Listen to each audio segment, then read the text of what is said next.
Narito tayo ngayon upang matunghayan ang nagiinit, nagbabaga at talaga namang usap-usapan at nagtitrending na latest issue ni Ate Erica. Sa pagpapatuloy ng ating istorya ay narito nga muli si Kalingap Val upang pag-usapan at upang maresolba ang problema ni Ate Erica sa pagitan ng kanyang lolo at ng mga pamilya na naiwan nila pagkatapos nilang magkaroon ng bahay at pera ng kanyang kapatid na si Sheila May. Dito nga ay nabanggit ng pinapanood ni Kalingap Val na kung hindi daw dahil sa Kalingap ay hindi makikilala ng lahat si Ate Erica, kaya malaki ang utang na loob nito sa Kalingap. Magaling talaga si Bupil mag-reaction. Nakita niya, materialistic daw yung dalawa. Siya lang po ang tanging nakakaalam niyan. Yung iba dyan na reactor, di nila alam yan. Nakalino si Bupil ay. Ano lang, yung salitang pakikisama. Kung hindi dahil sa Kalingap, wala silang magiging sponsor. Yun, hindi totoo yan. Kilala, kaya sila nagkaroon ng sponsor. Bupil, ang bright mo. Pero Makati daw po ang kanyang, ngala-ngala. Dito, Isagad mo yung hotdog dito, Huwag mong putulin. Yung jumbo pati yung bili mong hotdog, yung Bupil. Yan mo sa Sibmore o kaya sa Hypermart. Daming hotdog dyan. Yung jumbo hotdog. Huwag mong iluto. Hilaw. Tanggal yung kati-kati sa ngalang-ngala mo. Dahil sa Kalingap. Okay. Pero, nasilaw. Nasilaw talaga sila. Bakit biglang-biglang nagbago ang ihip ng hangin? Yun lang. Yun naman pala. Yun naman pala. Maaaring Nasilaw. sa matatamis na salita at pangako ni sponsor. Hindi po. Totoo yan. Hindi po. Bakit po binawi ni Jun A ang kalahating milyon? Alam niyo kung bakit? Anong sabi ni tita? Kahut-hutang dila. Ano yung anong meaning niyan? Kahut-hutang dila, mga kalingap. Alam mo nakipag lips to lips na yung dila ay pumulupot sa dila mo? Nasubukan niyo po yung ganun mga kaibigan? Halimbawa, asawa mo, nag-lips to lips ka, tapos yung dila niya, pilip-pilip sa dila. Bastos ka. Ano ang ibig sabihin nun? Kahut-hutong dila kayo. Masarap, matamis na pangungusap. Ginapang po ni Sheila May. Ayon kay tita, ginapang ni Sheila May si Jun A. Yung gapang na kahut-hutang dila. Mayroong pagnanasa. Alam mo yung mga kalingap, yung may konting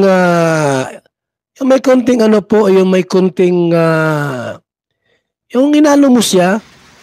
Dito din ay pinag-uusapan kung sino ba talaga ang nag-start ng conversation sa pagitan ni Sheila May, ni Ate Erica at ni Sir Jun A. Sino nga ba talaga ang nag-first move at ang unang nag-message sa kanilang tatlo, kaya naman nabuo ang kanilang mga relasyon sa isa't isa. Dito nga ay na-curious talaga si Kalingap Val.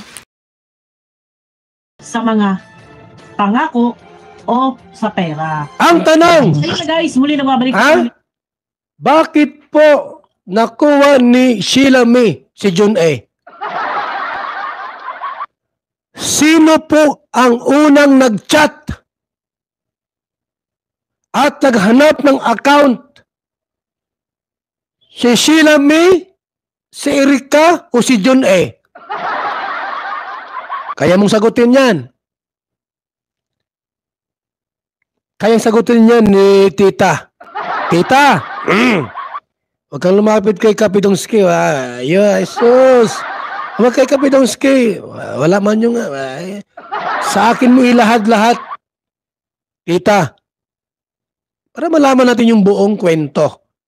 Sino po ang nag-reach out? Si Jun A? O si Sheila May? O si Erica? Bakit po nalaman nila ang isa't isa? Di mo pwede si Kalingap Prab.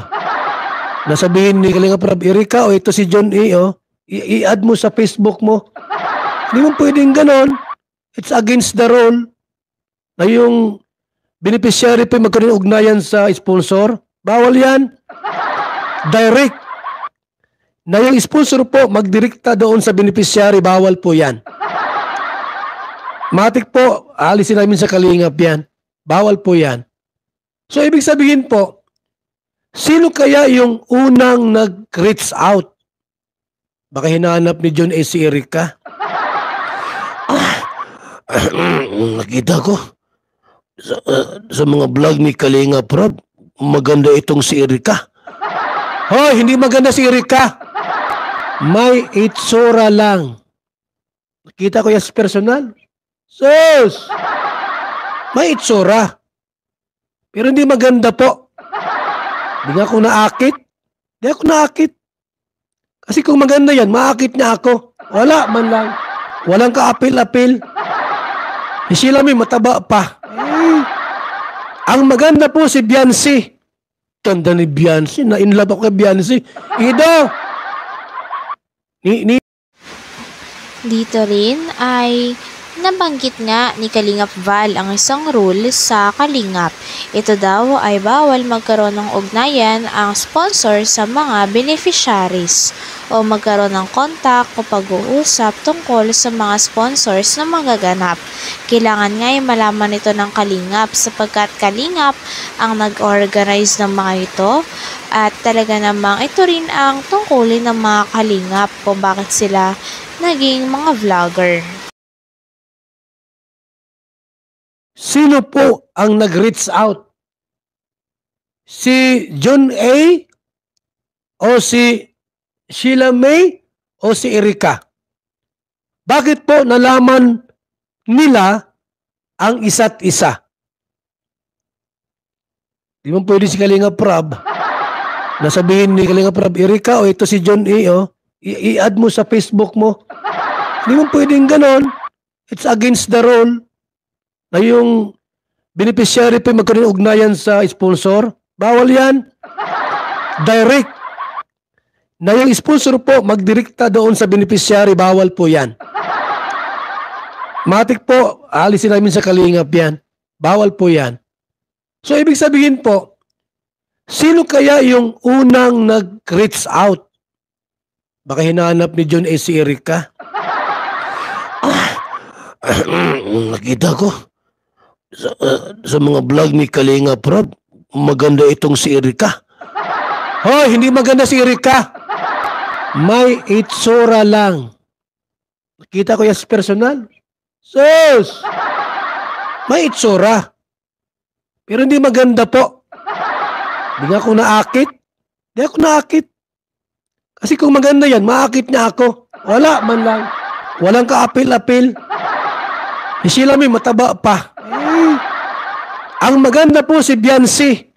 Tanda ni Biancy. Na-inlove ako kay Biancy. Ido! Ninong ako ha, para maisayaw ko si Biancy. Ido! Ha? Pag may birthday, isayaw ko yan ha. Huwag mong suluhin si Biancy. Sayaw lang naman. Pero si Erika, di bali na. Sus, masayaw? So, di bali na po. Sabi ni John, kailangan ko makilala si ano. Ha?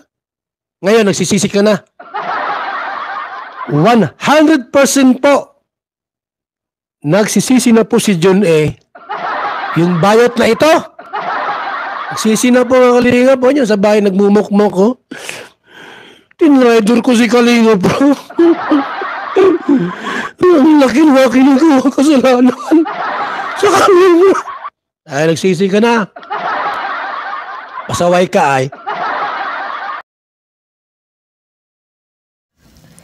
Hanggang dito na lamang muna ang ating nag-iinit, nagbabaga, pinag-uusapan at talaga namang nagtitrending na latest issue ni Ate Erika. Maraming salamat sa inyong panunood. Hanggang sa muli. Bye!